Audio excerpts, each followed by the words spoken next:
Merci, bonjour à tous. On voulait prendre un moment aujourd'hui avec vous pour vous parler de souveraineté dans l'industrie du nucléaire et évidemment dans l'industrie critique en général. Pourquoi ce sujet de souveraineté? Alors déjà, peut-être on se présente rapidement. Donc moi, je suis Reynald Hazard, je suis le directeur de Framatome Cybersécurité. Framatome Cybersécurité, c'est un acteur en charge de la cybersécurité des systèmes critiques industriels et évidemment dans notre cœur de métier du nucléaire et par extension l'industrie critique. Et puis Servan. Servan Pigot, moi je suis le directeur technique de Framatome Cybersécurité. Voilà, on s'est senti un peu légitime pour vous parler d'industrie critique aujourd'hui.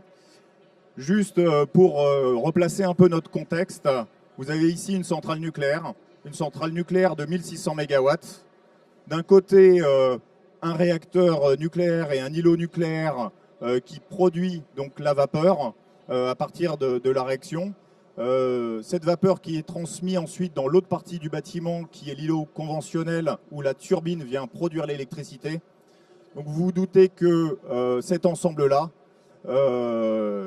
il est rempli de systèmes industriels qui sont critiques, qui sont des systèmes de mesure, qui sont des systèmes de régulation, de contrôle et des systèmes de sûreté. On les voit ici. Alors une centrale comme ça, ça fournit l'électricité d'une ville type la ville de Lyon ou la ville de Toulouse. Et évidemment, c'est un organe vital au titre de la réglementation. Alors vous avez, je pense pas, ignoré dans la presse actuellement la crise énergétique sur le pétrole. Ça nous ramène à une autre crise énergétique des années 70, l'année où on a lancé le programme nucléaire français et la mise en place du parc nucléaire français. 1974, le programme Mesmer avec un investissement. Et le sujet de cet investissement, c'était quoi? C'était de retrouver la souveraineté énergétique de la France. Et on voit que c'est particulièrement critique encore aujourd'hui. Cette souveraineté énergétique, elle est essentielle, mais avoir cette souveraineté sans savoir assurer le maintien en conditions opérationnelles et le maintien en conditions de sécurité des installations de manière souveraine, ça n'a aucun sens. Ça veut dire qu'on aurait construit un parc complet, mais qu'on ne serait pas en mesure, de manière souveraine, de l'exploiter et de maintenir en conditions de sécurité. Donc c'est notre enjeu à nous, Framatome Cybersécurité, c'est d'amener des solutions souveraines dans le temps pour la sécurité et la cybersécurité des systèmes industriels. Le contexte, énormément de systèmes qui sont hétérogènes, qui sont complexes. Tout ça évidemment sur 80 ans d'exploitation, avec de l'obsolescence, avec des nouvelles vulnérabilités, avec un environnement où la qualification et la réglementation extrêmement exigeantes, et puis évidemment des contraintes de sûreté, de disponibilité opérationnelle. Voilà, alors sur 80 ans, vous imaginez bien que la menace et les techniques d'attaque évoluent, et donc il faut qu'on soit en mesure de manière autonome, souveraine, de maintenir en conditions de sécurité tous les systèmes industriels qui sont ici. Donc ça, c'est le contexte général. Ensuite, quelle est la stratégie pour maintenir cette souveraineté sur la cybersécurité des systèmes industriels? Si vous êtes un industriel, vous vous posez la question, dans 10 ans, dans 20 ans, dans 30 ans, quel acteur sera encore là pour mettre à jour mon système, pour maintenir, mettre à jour aussi bien la partie logicielle que la partie hardware. Et aujourd'hui, vous avez vu dans l'actualité, ne serait-ce que sur les 6 derniers mois, le monde du logiciel avec des disruptions très importantes, des acteurs qui apparaissent, qui disparaissent, qui se recomposent. Dans 10 ans, dans 20 ans, a priori, ces acteurs, on ne sait pas si on pourra compter dessus. Vous avez vu aussi les ruptures d'approvisionnement, les changements d'approvisionnement. Demain, mon système de détection installé au cœur de la centrale, est-ce qu'il sera encore disponible? Est-ce qu'il y aura quelqu'un pour le maintenir? Bon, voilà, ça c'est notre enjeu. Donc la stratégie.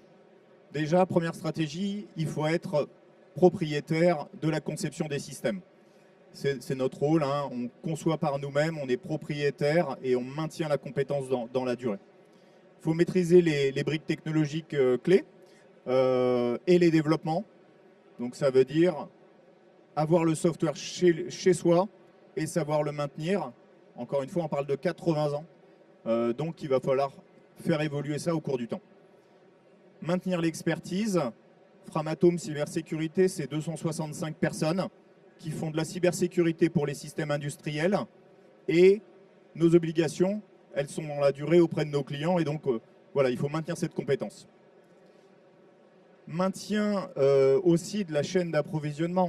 On en parlait, hein. La souveraineté, ça veut dire quoi? Ça ne veut pas forcément dire que tout est fait en France. Il faut faire un maximum de choses en France, mais ça veut dire qu'on a des sources d'approvisionnement qui sont multiples, diverses, sur des contextes où la relation géopolitique, elle est stable, et ça, il faut le maintenir.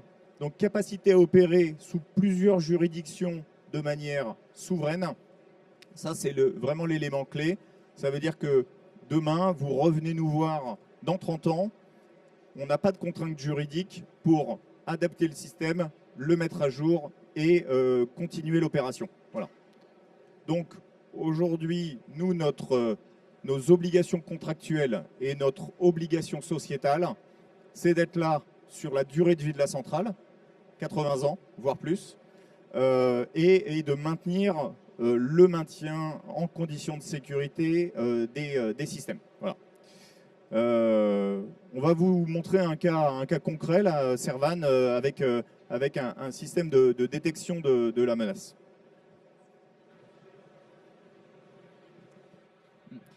Alors, on a choisi un cas concret de solution qu'on développe et qu'on met en place sur des infrastructures de type centrale nucléaire pour illustrer un petit peu cette approche. Donc, déjà, c'est quoi l'enjeu? Pourquoi cette brique en particulier pour la souveraineté? Donc, Reynald vient d'expliquer, les centrales nucléaires, ça reste en place longtemps. On va avoir au cours du temps des problématiques d'obsolescence parce qu'on a installé des systèmes. À un moment donné, il va y avoir des versions, on va avoir acheté des composants sur étagère qui vont devenir mécaniquement un peu obsolètes, vulnérables, et qu'on ne va pas pouvoir mettre à jour de façon fréquente, comme on peut le faire sur un système d'information bureautique ou un système d'information plus classique. On va devoir attendre des périodes d'arrêt de tranche, des périodes de modernisation qui se produisent tous les 18 mois, tous les 5 ans, tous les 10 ans. Et entre les deux, le système, il a ses vulnérabilités, ses failles. Quels que soient les efforts qu'on aura pu mettre en place pour le renforcer, pour le sécuriser. De toute façon, un jour ou l'autre, on aura des gros trous dans la raquette et donc il faut s'y préparer. Donc la proposition ici, c'est de dire les opérateurs vont avoir besoin de savoir ce qui peut se passer sur leur système. D'ailleurs, ils vont avoir besoin de détecter des anomalies de type cybersécurité bien sûr, mais aussi des problématiques fonctionnelles, donc faire du diagnostic. Et ils ont besoin de faire ça sur des systèmes qui sont très disparates, des technologies qui sont hétérogènes pour notamment de répondre à des enjeux de sûreté, de diversité technologique, et aussi parce qu'ils vont avoir potentiellement plusieurs générations de systèmes dans leur centrale, entre ce qu'ils ont installé il y a 20 ans, ce qu'ils viennent de moderniser. On va avoir de temps en temps très peu de numérique, de temps en temps des choses qui sont très numériques, et puis des technologies presque modernes par moment, et parfois c'est du relayage. Donc là, il doit avoir une visibilité sur ces différents objets. Pour des questions de sûreté également, ces systèmes ont des règles de communication qui sont très contraintes. C'est-à-dire on va avoir des systèmes qui vont être dits de sûreté. On ne peut pas leur envoyer des instructions depuis des systèmes qui vont être moins sensibles pour la sûreté. Il faut qu'on puisse garantir que le système de sûreté, il fait ce qu'il doit faire exactement au moment où il doit le faire, notamment pendant un incident. Enfin, incident au sens sûreté. Donc, du coup, on va avoir des systèmes qui vont être très segmentés, des architectures très contraintes en termes de communication, ce qui est assez peu compatible avec les solutions de détection qui existent dans l'écosystème cyber aujourd'hui. C'est pas prévu pour. C'est bien, ça marche très bien dans des environnements IT, sur le cloud, des choses comme ça. Dans une centrale nucléaire ou une installation industrielle avec une centaine de systèmes qui ne se communiquent pas ou qui communiquent mal, ça marche moins bien. Surtout avec des logiques de console descendantes, ça marche aussi moins bien.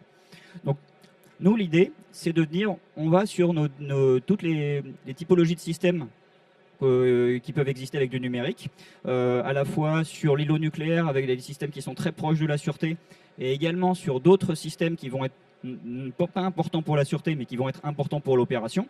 Par exemple, le système de la turbine, il y a des systèmes qui font des diesels, il y a tout un tas. Et on va se mettre relativement proche du processus, du procédé. Donc, si vous avez en tête comment est construit une architecture industrielle, il y a une zone où il y a des interfaces avec le procédé, donc des capteurs, des actionneurs. Ces capteurs et actionneurs vont envoyer des informations ensuite à ce qu'on appelle le niveau 1, au niveau des automates, et on va avoir des remontées d'informations qui vont permettre à un opérateur d'agir sur le procédé. Donc on va chercher à se placer sur ces couches-là. En gros, le niveau 1 au niveau de la couche automate et des réseaux automates, et la couche juste au-dessus au niveau du réseau de supervision de maintenance. Et on va essayer de chercher de l'information et de la centraliser en un point qu'on représente là sur notre petite baie verte. Et on va mettre en place différents types de capteurs. Par exemple, des capteurs de type sonde réseau. Ça, on utilise les briques technologiques de notre filiale Atlantis qu'on adapte pour les technologies qu'on va rencontrer. Alors, il y a des technologies qui sont des technologies propriétaires Framatome, avec des réseaux, des typologies de réseaux particulières. Puis il y a des technologies qui sont répandues dans l'industrie, par exemple Modbus, les choses, il y en a tout un tas. Donc là, on va capter l'information et la centraliser. On récupère de l'information qui est de process, ce n'est pas des logs de sécurité. On va aussi être capable de collecter des informations sur les systèmes de type des journaux systèmes. J'ai des machines Linux, Windows, des composants réseau, ils vont pouvoir envoyer des journaux classiques de la même façon qu'on peut les avoir dans un SIEM SOC. Et on va également capter des journaux applicatifs qui sont des données très intéressantes pour savoir si un système va bien, mais que la plupart des SIEM ne savent pas analyser, puisque justement, c'est des données process. D'accord, j'ai fait tomber une barre, j'ai telle valeur de la pompe qui est passée à cet endroit-là. Est-ce que c'est normal, est-ce que c'est pas normal? Un opérateur de SOC, ça, il va avoir du mal à le dire. Et donc, on va agréger toutes ces informations-là, et là-dessus, mettre en place des règles d'analyse, avec un mélange de règles qui vont être des règles statiques. Typiquement, c'est pas normal qu'on dépasse tel seuil, des règles qui sont assez basiques. Et on va avoir ensuite des mécanismes d'analyse qui vont être un peu plus complexes, avec notamment des éléments qui vont être basés sur de l'intelligence artificielle et de l'apprentissage de comportements normaux ou anormaux. Parce que c'est une grande force des systèmes industriels, et en particulier de nos systèmes de contrôle-commande, c'est qu'on sait exactement ce qu'ils doivent faire. Ils doivent réagir selon certains stimuli d'une certaine façon. Les opérateurs ont des actions qui sont très normées, très documentées. On fait des actions de maintenance selon des procédures très particulières, à des moments particuliers. Et donc ça peut relativement facilement se documenter, s'expliquer, et donc s'apprendre sur la base d'un mode de fonctionnement normal. Par contre, tout n'est pas forcément facile à décrire par des paramètres simples. C'est là où l'intelligence artificielle peut intervenir. Et donc ces mécanismes avancés vont nous permettre de donner à un opérateur de sécurité des informations assez fines sur le fait que son système va bien ou pas bien. Parce que toutes ces règles, elles peuvent être à la fois orientées cybersécurité et diagnostic. Et du coup, à la fois, on a quelqu'un dans la centrale qui peut de façon autonome réagir à des événements de sécurité, et on peut également envoyer de l'information standardisée au centre, au SOC, qui lui peut toujours avoir besoin de savoir ce qui se passe. Et du coup, on lui envoie de l'information qu'il va être capable de traiter. Des logs parsés dans un certain format, des éléments bien normés sur lesquels il va pouvoir réagir de façon centralisée. Donc cette solution, elle s'adapte bien à ces différents contextes-là. Et elle permet également, au-delà des aspects de vision, pour les opérateurs de répondre à certaines exigences réglementaires qui sont apparues, notamment des besoins de détection. Ça apparaît dans la loi de programmation militaire, ça apparaît dans NIS 2, ça apparaît dans tout un tas de réglementations à travers le monde qui s'expliquent assez bien. Et alors, en quoi on cherche la souveraineté sur ce type de solution? C'est à la fois des briques technologiques qu'on maîtrise, parce que ou ce sont des développements internes, ou ce sont des briques technologiques de nos filiales. C'est des choses qu'on développe nous-mêmes en interne, sur la base du savoir-faire qu'on a sur le nucléaire. Donc on a notre connaissance des procédés, notre connaissance des technologies, qui sont parfois des technologies Framatome et parfois des technologies de tiers. Et on va garantir une capacité d'intégration dans des centrales, en respectant les exigences de sûreté, les exigences de qualité et les problématiques typiques d'intégration, problématiques de place dans des chemins de câbles, de place dans des armoires, de dissipation thermique, qui sont très importantes sur ce type d'installation.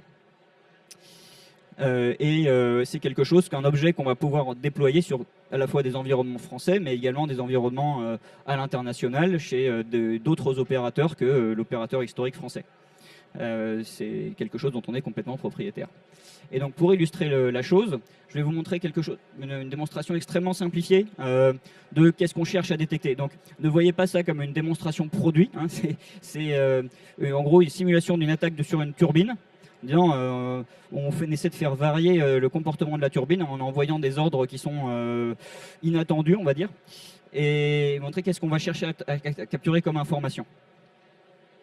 Donc là, en fait, c'est un intervenant malveillant qui a pris le contrôle d'un poste de maintenance et qui va envoyer un ordre sur un automate en utilisant une vulnérabilité qui est documentée sur Internet, sur Modbus, quelque chose de classique, et qui va en fait faire varier la consigne de fonctionnement de cette turbine.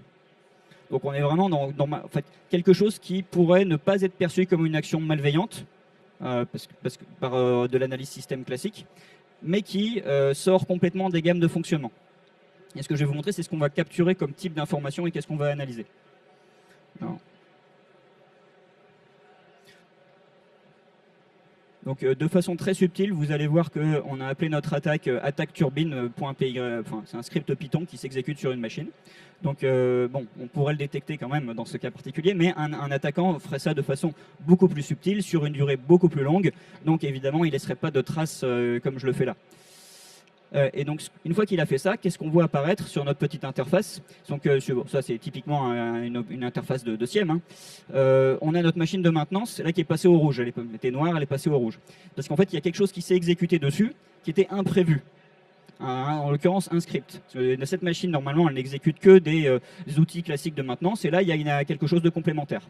Et puis, légèrement en décalé, on voit que quelque chose se produit au niveau de l'automate. Et en fait, d'abord, il y a quelque chose d'un peu... un peu suspicieux, jaune, et puis ensuite on passe au rouge, il y a vraiment quelque chose de pas normal. Alors ça, c'est pour la machine de maintenance. En fait, on la surveille en mode liste blanche, tous les comportements qui sont dessus sont logués et tous les écarts à ce comportement sont identifiés. Donc là, on voit qu'on a exécuté un script et qu'on a établi des communications qui ne sont pas prévues avec l'automate. Notamment, en fait, en opération, ma machine de maintenance n'est pas censée envoyer d'ordre. Le deuxième point, c'est ici. Au niveau de la turbine, au niveau de l'automate de la turbine, j'ai des consignes qui sont différentes de ce qui est attendu. Et ça, c'est de la connaissance métier qui me permet de dire, mais en fait, c'est pas normal. Et le dernier point, c'est juste, j'étais un petit peu vite, désolé. Donc, la consigne qui était arrivée sur la turbine était inattendue. Et, pardon. Donc ça avec des règles métiers typiques. Alors là, c'était une règle basique. Et en fait, je ne dois pas dépasser un certain seuil de température ou je ne dois pas changer la consigne d'injection de la turbine en opération, parce que c'est une action qui est en fait d'opérateur. C'est pas une action de mainteneur. Donc c'est pas normal que ça vienne depuis cet endroit-là. Et puis c'est pas normal qu'il y ait une discordance entre ce qui est affiché au niveau de l'opérateur et ce qui est affiché et ce qui se passe vraiment au niveau de l'automate. Et pour terminer, c'était juste pour vous montrer ce qui a été exploité dans ce cas-là. En fait, c'est une solution là, qui n'est pas forcément déployée directement sur le système d'information industriel, mais plutôt qui peut être en back-office. C'est la surveillance des vulnérabilités. Surveillance des vulnérabilités qui est faite avec la solution CyberWatch, qui est une de nos filiales. Et en l'occurrence, ce qu'on a utilisé, c'est une vulnérabilité sur l'automate, une vulnérabilité Modbus, qui nous permet d'envoyer des instructions de façon inattendue. Et là, en fait, ce qui veut dire qu'on aurait pu, en amont, si on avait fait le maintien en condition de sécurité, avoir connaissance du fait qu'il y avait cette vulnérabilité et donc éventuellement mettre en place des mécanismes de détection appropriés, mettre en place peut-être des moyens de contrôle additionnels. Et je crois que je finis. Bon, merci Servan. Donc, si on reprend l'exemple de Servan et qu'on revient au sujet de la souveraineté, aujourd'hui, donc, on a la LPM, on a NIS2, on a ces contraintes de détection sur les systèmes industriels critiques, sensibles, et ça dans la durée. Dans la durée pour notre industrie, mais aussi pour l'industrie critique en général. Donc, ce qu'on voit dans ce cas particulier, hein, les facteurs de succès pour nous, c'est la maîtrise du hardware. Ça veut dire qu'on a la conception du système et on maîtrise la supply chain. Ça veut dire qu'on maintient en permanence de multiples sources d'approvisionnement de la partie hardware et on fait de la gestion d'obsolescence On est fournisseur, on est designer de contrôle-commande. Donc on le fait pour nos systèmes de contrôle-commande, mais on le fait évidemment bien aussi pour nos contrôles de maintien en conditions de sécurité. Sur la partie software, c'est ce qu'on disait, hein, on est propriétaire des solutions Alantis, CyberWatch, on a des briques technologiques qu'on maintient dans le temps et sur lequel donc, on a la maîtrise totale du code et de la pérennité du code. Évidemment, tout ça, c'est maintenu par de l'expertise. Donc, maintien des compétences, gestion des compétences et gestion des vulnérabilités dans la durée. Et puis, sur la partie data, savoir maîtriser la data de nos clients et de nous-mêmes dans le temps, l'héberger évidemment sur des serveurs souverains ou sur des systèmes propriétaires. Voilà. Ça, c'est un petit peu la souveraineté appliquée au système que Servan nous a présenté. Évidemment, on applique ces concepts de souveraineté à l'ensemble de nos solutions, hein, de gouvernance, de durcissement, de conformité et tout ce qui est détection de la menace et architecture en Europe et aux États-Unis principalement. Voilà. Bon. Si vous avez des questions, n'hésitez pas tout de suite en suivant là, sur la présentation. On est aussi avec nos filiales sur le stand D23, donc on est heureux de vous accueillir. Merci.